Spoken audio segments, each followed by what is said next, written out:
So the Roanoke logperch is a species of fish.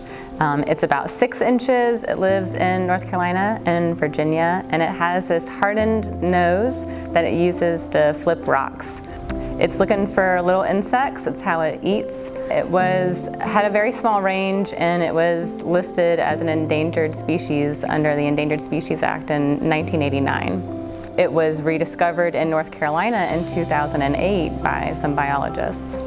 We were shocked. We were excited to find this rare species in North Carolina, and our biologists started using state wildlife grants to really understand its distribution in North Carolina, to make sure that we knew where the animal was and how it was doing. We know that this animal needs good water quality. It needs fast, clean, flowing rivers, high water quality, and so we targeted areas within its historically presumed range. And we used state wildlife grants to do a lot of that survey work to fill in our data gaps, to really understand where the animal was and how it was doing.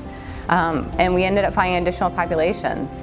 But they were in decline, and so we actually used state wildlife grants to partner with other hatcheries and to actually build up some capacity in our hatchery with the state to raise the species and then stock it back into the wild. So we were augmenting these populations while we were also learning about its distribution. One of the threats to the species' long-term viability was that there's a lot of habitat fragmentation. And so, we can't just survey all the time for these things. We wanted to be able to restore habitat, and we ended up working with private landowners. In fact, we worked with the town of Madison. They had a dam that was being used for a water supply for the town. But they had had lots of drownings. It was right there at a recreational area. So with working with a town, private landowners, and the water supply, we were able to actually build up a rock weir, improve the habitat, and this had tremendous benefits for the community. It created a nice place for kayakers and boaters. It reduced the drowning risk. It improved their park.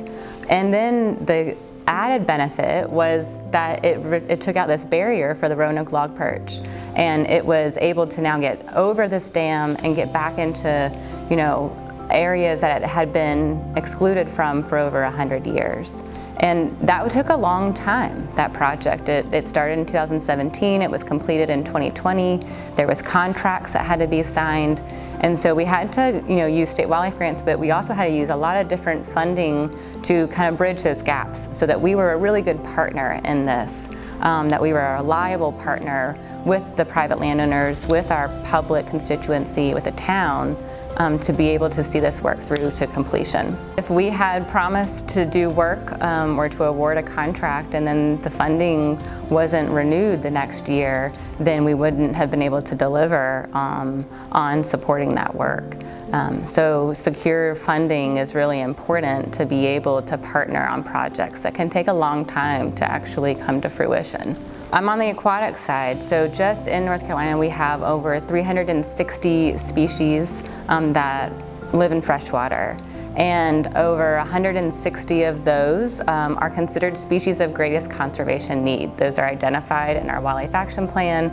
The key to conserving these species is by meeting people where they are, working with private landowners, working on the habitat for the species. The work that we did with the Roanoke logperch was one of the reasons why it actually got proposed for delisting last year in 2024. We were able to work with our private landowners, work with the public, and restore access to habitat for the species, augment it, and it helped with the delisting.